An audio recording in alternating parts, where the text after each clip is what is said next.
Assalamualaikum, Mbah.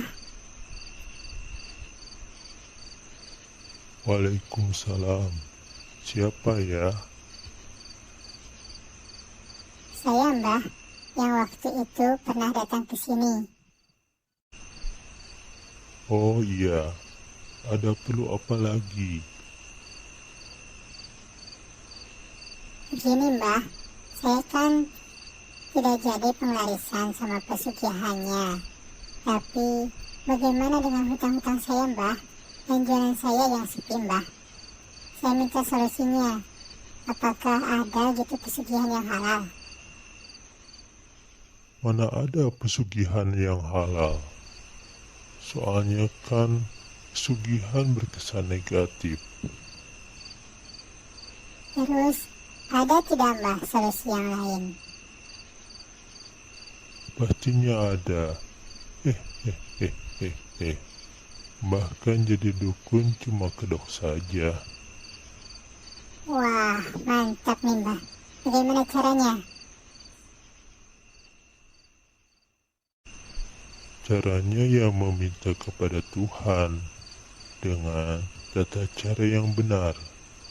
Insya Allah akan menjadi solusi terbaik bagi semua masalah kamu.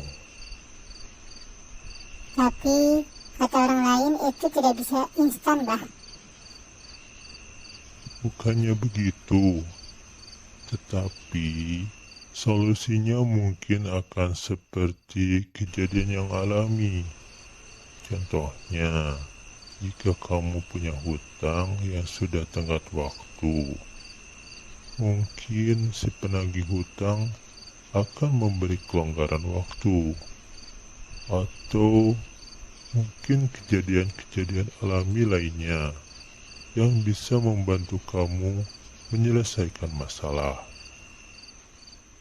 Tidak seperti kalau pesugihan yang langsung dapat berkardus-kardus uang yang aslinya gak tahu uang atau bukan. Oh, gitu ya, Mbah. Emang kita itu selalu pengen instan sih, Mbah. Saya itu sebenarnya penasaran, Mbah. Kalau pesugihan itu mintanya ke bangsa apa tuh, Mbah? Pesugihan itu mintanya ke setan. Setan itu kan ada yang dari golongan jin dan ada yang dari golongan manusia. Nah, pesugihan itu mintanya ke setan golongan jin. Padahal setan kan tidak bisa memberi manfaat ataupun mudarat. Setan-setan itu memberikan janji-janji dan angan-angan, padahal hanya tipuan. Tetapi tidak semua jin itu setan. Jin juga ada yang soleh. Mereka menempuh jalan yang berbeda-beda, seperti halnya kita manusia. Lalu, kenapa Allah menciptakan setan, Mbah? Allah menciptakan setan untuk menguji atau mencoba bagi orang yang di hatinya ada penyakit atau berhati keras. Oh iya, Mbah. Sekarang saya mengerti. Lalu, kira-kira bagaimana langkah-langkahnya, Mbah? Kita meminta kepada Tuhan dengan tata cara yang benar. Kamu harus merubah mindset kamu terlebih dahulu. Pertama, hal yang paling penting adalah percaya atau yakin. Secara logikanya, jika kamu misalkan mau minta sesuatu pada orang tua kamu, pasti harus yakin dahulu bahwa orang tua kamu itu akan memberikannya. Misalkan kamu bilang begini pada bapak kamu, "Pak, saya minta uang, tapi saya gak yakin bapak mau kasih." Nah, coba, bakal dikasih atau tidak? Belum nyobain ngomong kayak gitu sih Mbah, tapi pastinya nggak akan dikasih. Nah, anehnya, orang-orang yang pesugihan lebih percaya kepada setan daripada percaya kepada Tuhan. Padahal kan setan adalah musuh kita. Logikanya, kenapa kita lebih percaya kepada musuh daripada yang menciptakan kita? Nah, itu kenapa tuh Mbah? Mereka bisa percaya begitu, padahal mereka kan tahu itu salah.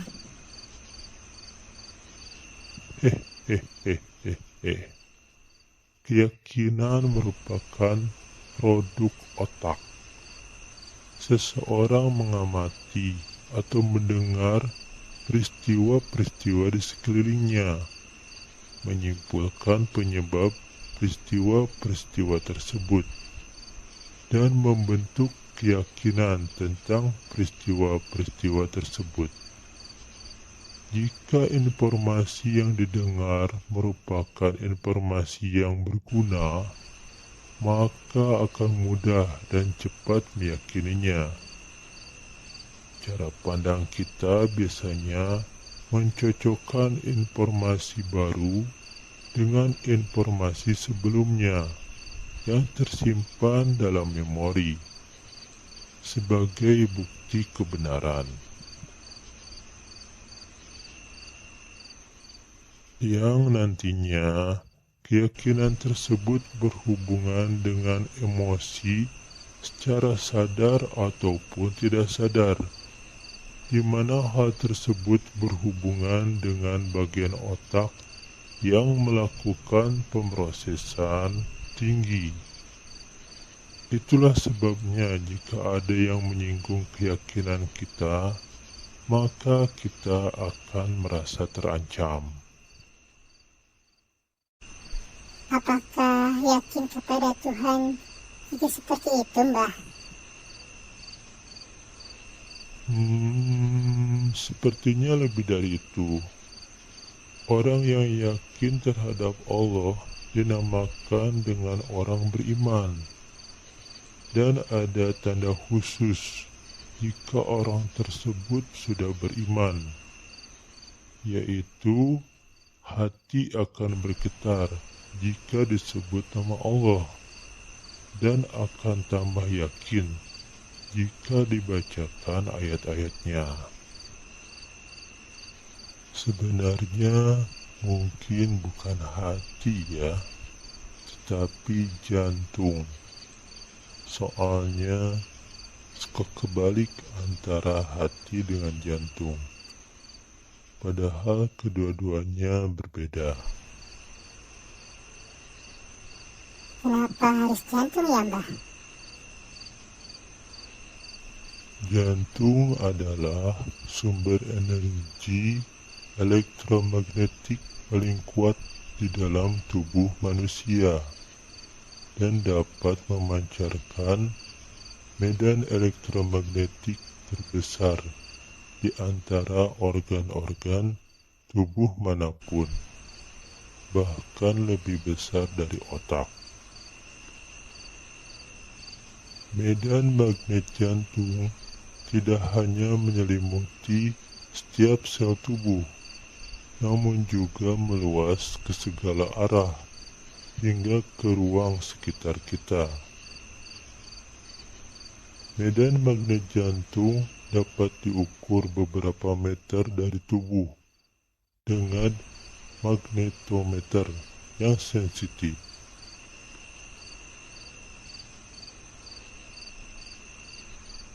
Lalu caranya gimana supaya jantung saya bergetar jika disebut nama Allah Mbah? Jantung akan bergetar jika terdapat hubungan dan hubungan akan terjalin dengan cara mengingat. Jika kamu mengingat Allah, maka Allah akan mengingat kamu. Untuk mengingat Allah, kamu harus sholat. Memang jantung bisa mengingat, Mbah. Jantung memang tidak memiliki kemampuan seperti berpikir, namun ia menunjukkan fenomena memori yang dikenal sebagai memori jantung.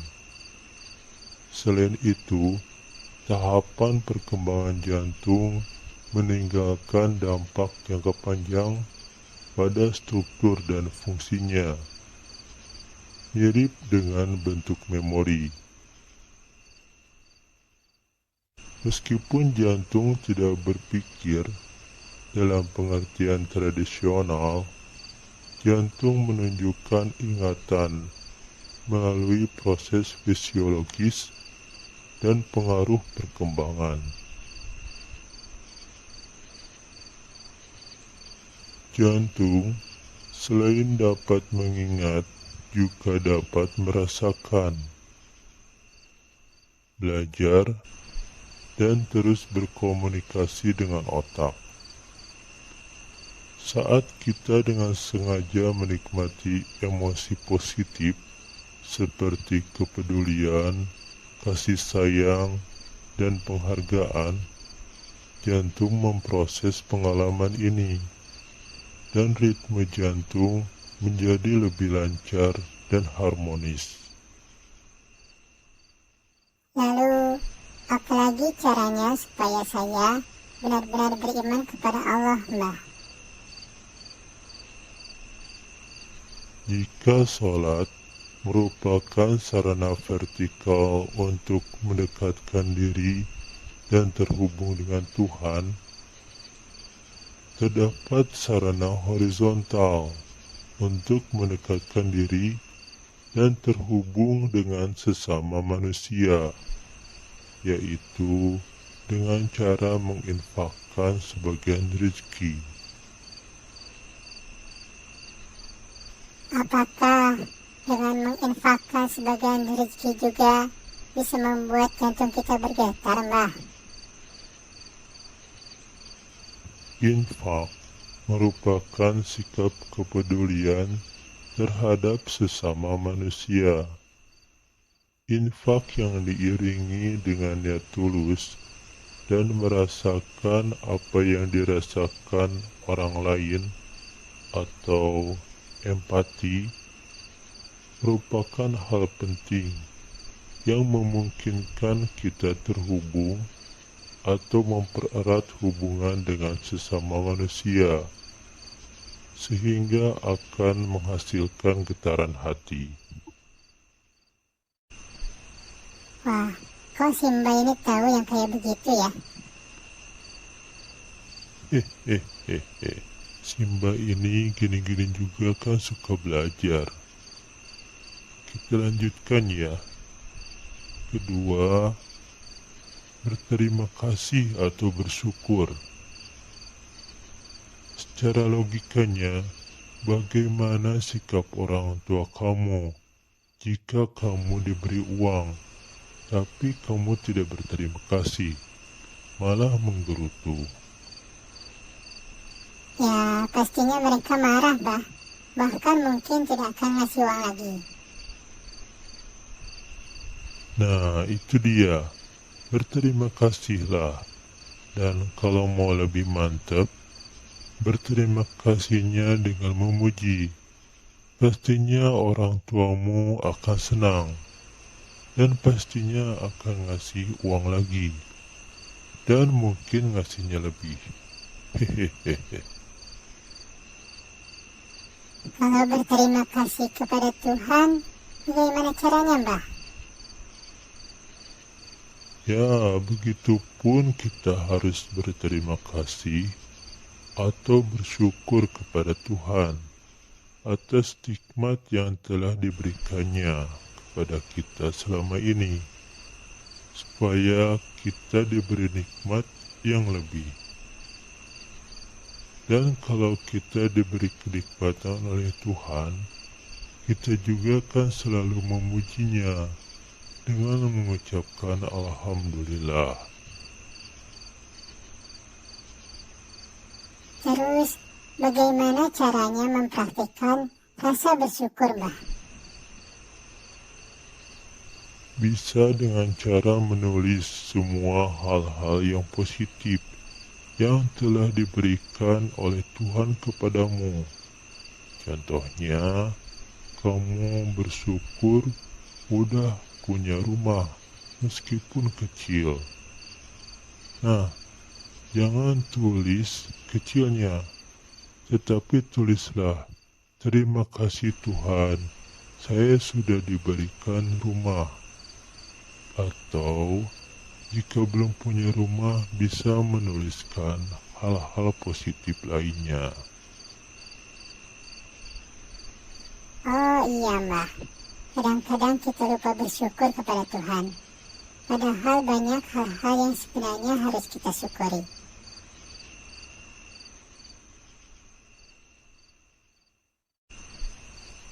Dengan bersyukur juga dapat menghilangkan emosi beracun, seperti dengki.